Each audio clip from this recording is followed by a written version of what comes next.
Marcus stood in front of the bathroom mirror, adjusting his tie for the third time. "The reporter from Channel 7 will be here at 10, he said. "Make sure the garden looks good." I was sitting on the edge of the bed, putting on my shoes. "It always looks good," I said. He turned to look at me. "Well, make sure it's extra good today. This is important, Elena. The city council is considering using our garden as a model for 3 other neighborhoods. This could be big for us." For us. I let that sit for a moment. "I'll make sure everything is ready," I said. He smiled, satisfied, and went back to his tie. I picked up my phone and opened the Photos app, scrolling through 2 years of documentation. The first image was of an empty lot filled with trash and broken glass.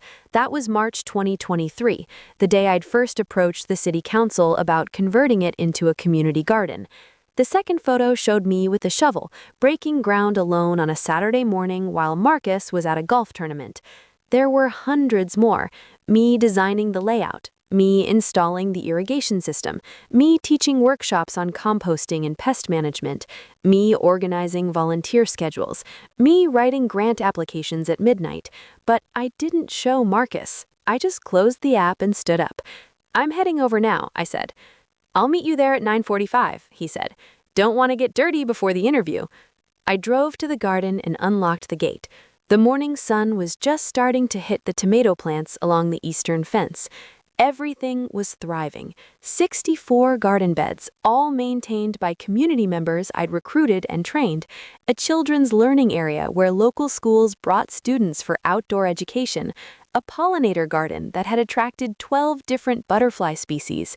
A composting station that processed waste for the entire neighborhood. I'd built this from nothing. Marcus walked through maybe twice a month, usually when someone important was visiting. At 9:30, Mrs. Chen arrived. She was 72 and tended 4 beds of Asian vegetables that she shared with elderly neighbors who couldn't garden themselves. "Big day," she said, her eyes twinkling. "I suppose so," I said. "You ready?" she asked. I looked at her. "Ready for what?" She patted my arm. "You'll see." Before I could ask what she meant, other gardeners started arriving. James and his teenage son, who grew vegetables for the food bank, Teresa, who ran the children's education program, Robert, who designed our rainwater collection system based on specifications I'd researched, Miguel, who managed the tool shed and equipment maintenance. They were all here early, which was unusual for a Tuesday. Marcus arrived at 9:40 in a fresh white shirt, looking like he'd just stepped out of a catalog. The reporter pulled up 5 minutes later, followed by a news van. "Mr. Holloway?" The reporter, a woman named Amanda Keyes, extended her hand. "Thanks for meeting with us. This garden is really something special." "Thank you," Marcus said. "It's been a labor of love." I was standing about 15 feet away, pruning some basil. He didn't introduce me. Amanda and her cameraman started filming B-roll of the garden while Marcus walked them through, gesturing broadly. "We started this project 2 years ago," I heard him say. "The lot was completely abandoned, and I saw an opportunity to bring the community together." I kept pruning. Teresa came over and stood next to me. "You're not going to say anything?" she whispered. "What would I say?" I asked. "The truth," she said. "He's taking credit for your work, again." This wasn't the first time. 3 months ago, Marcus had done an interview with the neighborhood newsletter. 6 months before that, he'd presented our garden model at a city council meeting while I sat in the audience. Last month, he'd accepted a community service award at a luncheon I wasn't invited to. Each time, he'd described himself as the founder and primary organizer.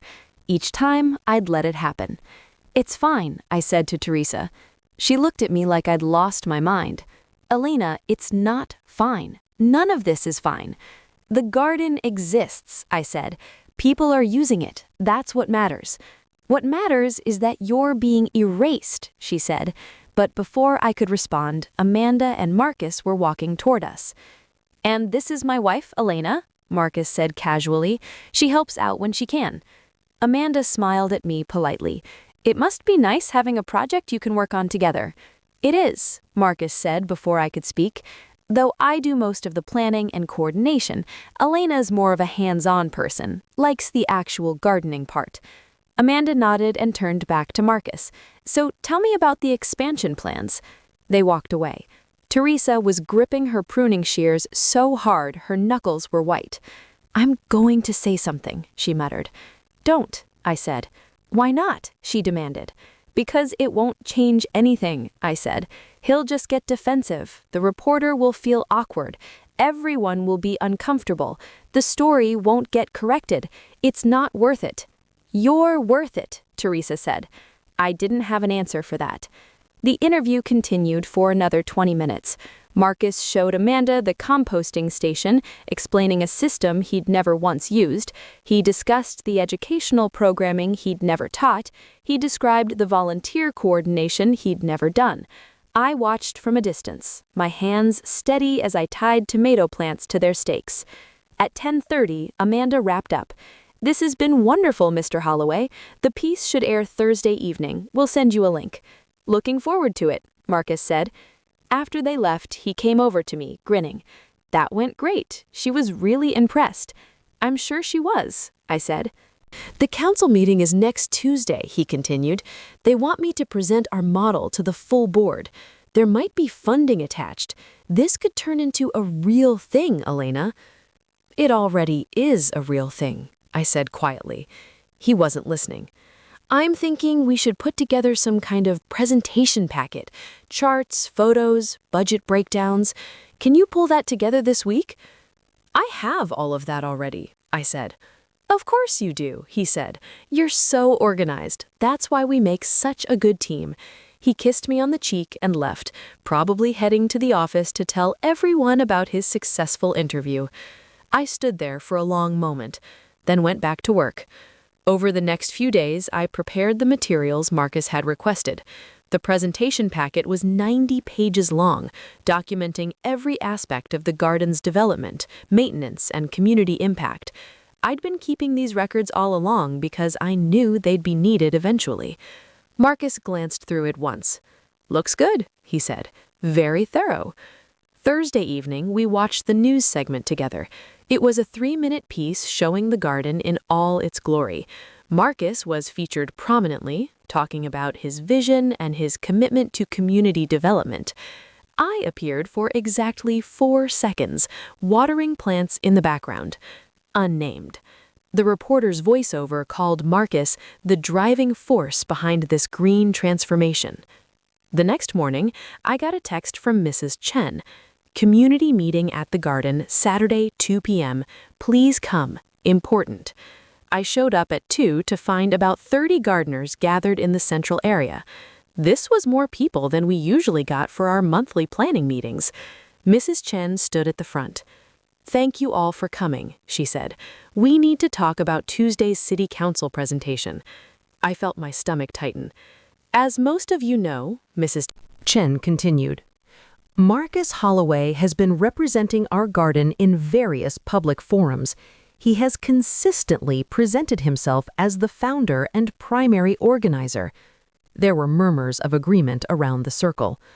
"We also know," Mrs. Chen said, looking directly at me, "that this is not true. Elena has done at least 90% of the work that built and maintains this garden. She designed it. She got the permits. She secured the funding. She recruited all of us. She runs the programs. She does the maintenance that keeps this place running." I opened my mouth to speak, but Mrs. Chen held up her hand. "We've watched you let this happen," she said, not unkindly, "and we've respected your choice to stay quiet. But Tuesday's council meeting is different. They're voting on funding that could impact 3 other neighborhoods. They deserve to know the truth about how this garden actually came to be." "What are you proposing?" I asked. "We're all going to the council meeting," James said, "and we're going to set the record straight." "You don't have to do that," I said. "We know we don't have to," Teresa said. "We want to. This isn't just about you anymore, Elena. If the city models other gardens on ours, they need accurate information about what actually works. They need to know it wasn't one person having a vision and everyone else following. They need to know it was detailed planning, constant maintenance, community engagement, and educational programming. They need to know what it actually takes." Marcus will be humiliated, I said. Robert shrugged. Marcus has been taking credit for work he didn't do. That's his choice. The consequences are his to deal with. I looked around at all of them. These were people I'd worked with for 2 years, people I'd taught and learned from, people who'd shown up every week to water and weed and plant and harvest. Okay, I said finally, if you all feel that strongly about it, I won't stop you. Mrs. Chen smiled. We feel strongly about it. Tuesday evening, Marcus put on his best suit. You're coming to the council meeting, right? He asked. I'll be there, I said. Good. I might need you to answer some technical questions if they come up. We drove separately. I told him I had to run an errand first. When I arrived at City Hall, the council chambers were surprisingly full. I saw Mrs. Chen sitting in the 3rd row. Teresa and Robert were behind her. James and his son were near the back. Miguel was there with his wife. At least 25 garden members had shown up. Marcus was at the front, setting up his presentation. He glanced back, saw me, and waved. Then he noticed all the other gardeners and looked confused. The council meeting started at 7. There were several items on the agenda before our garden presentation. At 7:45, the council president called Marcus to present. He walked to the podium confidently. Good evening. I'm Marcus Holloway, and I'm here to talk about the Riverside Community Garden, a project I founded 2 years ago. He pulled up his first slide, which was a before photo of the lot. I'd taken that photo. This space was abandoned and neglected. I saw potential where others saw blight. I approached the city about converting it into a community garden, and after several months of persistence, I got approval to move forward. I'd approached the city. I'd spent 3 months attending council meetings, filling out applications, getting neighborhood signatures of support. The next slide showed the garden layout, my design, the irrigation plan I'd drafted, the bed dimensions I'd calculated. I developed a comprehensive plan, Marcus continued, that would maximize growing space while creating areas for education and community gathering. He talked for 10 minutes about soil preparation, construction, volunteer recruitment, and program development. Every word described work I had done.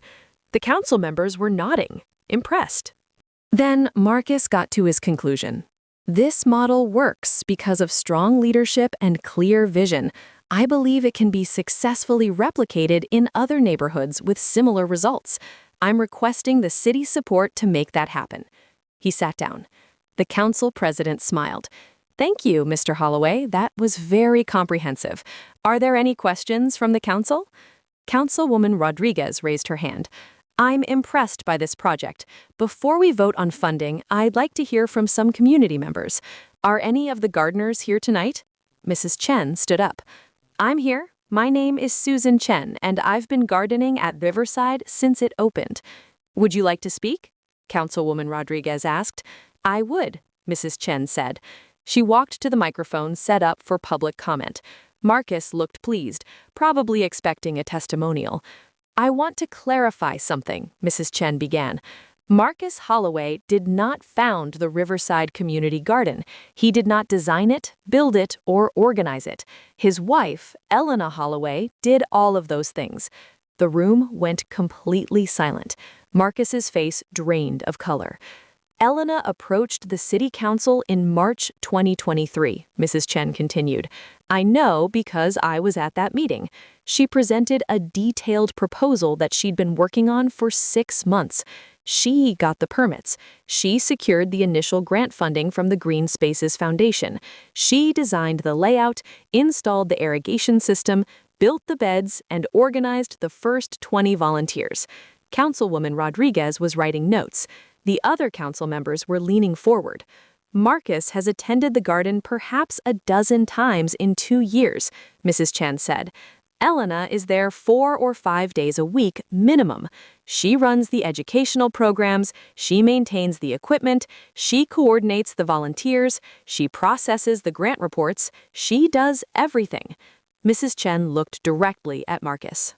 I have nothing against you personally, Marcus, but you've been taking credit for work you didn't do, and that's not right.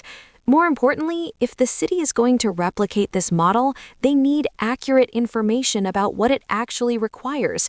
It requires dedication, expertise, and constant effort. It requires someone like Elena. She returned to her seat. Teresa stood up immediately. I'd like to speak as well. She walked to the microphone. My name is Teresa Gonzalez. I run the children's education program at the Garden, which Elena created and trained me to lead. In the past year, we've hosted over 400 students from 3 different schools. Elena developed the curriculum. Elena coordinates with the teachers. Elena maintains the children's garden area and all the educational materials. Marcus has never attended a single educational session. James stood next. James Porter. I grow vegetables for the food bank through the garden. Last year, we donated over 1,800 pounds of produce. Elena set up that partnership. Elena manages the logistics. Elena expanded the beds to accommodate the program's growth. One by one, garden members stood and spoke. Each one specifically described Elena's contributions and Marcus's absence. The council members stopped taking notes and just listened. After the 7th person spoke, the council president held up her hand. I think we have a clear picture. Is Elena Holloway here tonight? I stood up slowly. Every eye in the room turned to me. Yes, I said. Mrs. Holloway, would you come forward, please? I walked to the front. Marcus was sitting very still, staring at the table. Mrs. Holloway, the council president said gently, it seems there's been some confusion about the garden's leadership. Can you clarify your role? I took a breath. I initiated the project, managed its development, and continued to coordinate its operations and programming. And your husband's role? She asked. I looked at Marcus. He wouldn't meet my eyes. Marcus has been supportive, I said carefully, but he has not been involved in the planning or day-to-day operations. Councilwoman Rodriguez spoke up. Mrs. Holloway, do you have documentation of the work you've described? Yes, I said. I have comprehensive records, planning documents, permit applications, grant reports, volunteer schedules, program assessments, financial records, and photographic documentation of the entire process. We'd like to see those, she said. I can provide them, I said. The council president looked at Marcus. Mr. Holloway, would you like to respond to what we've heard tonight? Marcus finally looked up. His face was red.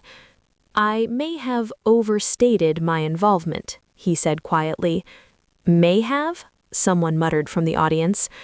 I apologize for the confusion, Marcus continued.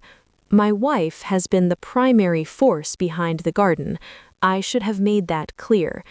The council president's expression was hard. Mr. Holloway, this council takes misrepresentation very seriously. We make funding decisions based on the information provided to us. If that information is inaccurate, it compromises our ability to serve the community effectively. I understand, Marcus said. We're going to table the vote on expansion funding, she said.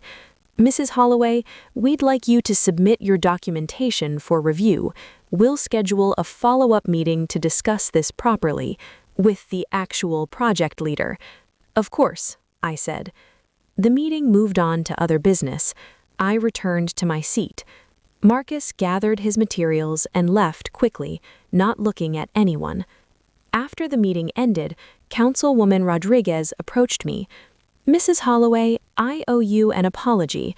We should have done our due diligence before now. It's all right, I said. It's not all right, she said.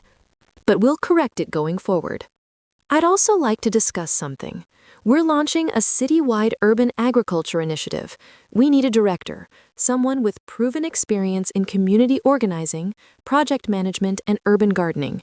Would you be interested in applying? I blinked. That's a paid position? Full-time with benefits, she said. We're serious about expanding green space access, and we need serious people leading the work. I'd be very interested, I said. She handed me her card. Send me your resume and documentation by Friday. I'll make sure it gets to the hiring committee. I drove home alone. Marcus's car was already in the driveway. When I walked in, he was sitting in the dark living room. "That was humiliating," he said. "Yes," I agreed. "You could have warned me," he said. "About what?" I asked. "About them planning to ambush me like that?" I set down my bag. I didn't know they were planning it. But even if I had, would you have listened? Would you have voluntarily given me credit? He didn't answer. "You've been taking credit for my work for 2 years," I said. "Every interview, every presentation, every award. You never once corrected the record. You never once said, 'Actually, my wife did most of this.' You just let everyone believe it was you." "I was trying to support you," he said weakly. "By erasing me?" I asked. "You supported me by making sure I stayed invisible while you got recognition?" "I thought it was helping both of us," he said. "How?" I asked. "How does it help me when you accept awards for work I did, when you give interviews about programs I created, when you present plans I developed?" He put his head in his hands. "I don't know. I didn't think about it like that." "That's the problem," I said. "You didn't think about it at all. You just saw an opportunity to look good and you took it." "What happens now?" he asked. "Now the city has the truth," I said. "Now your name is attached to misrepresentation. Now you have to deal with the consequences." "Are you going to leave me?" he asked quietly. I sat down across from him. "I don't know yet. I need time to think about what I want." "I'm sorry," he said. "I know you are," I said, "but sorry doesn't fix what you did. Sorry doesn't give me back the recognition you took. Sorry doesn't repair your credibility with the city council." I stood up. "I'm going to bed. We can talk more later." The next morning, I got a call from Amanda Keyes, the Channel 7 reporter. "Mrs. Holloway, I heard what happened at the council meeting last night. I need to apologize. I should have investigated more thoroughly before running that piece." "How did you hear about it?" I asked. "Susan Chen called me," she said. "She thought I should know the truth. She also sent me photos and documentation proving your involvement." Of course, Mrs. Chen had. "I'd like to do a follow-up story," Amanda said, setting the record straight. "Would you be willing to be interviewed?" "Yes," I said. The corrected story aired Friday evening. It was twice as long as the original piece, detailing my actual role in the garden's creation and success. They showed the before and after photos I'd taken. They interviewed multiple gardeners who described my work.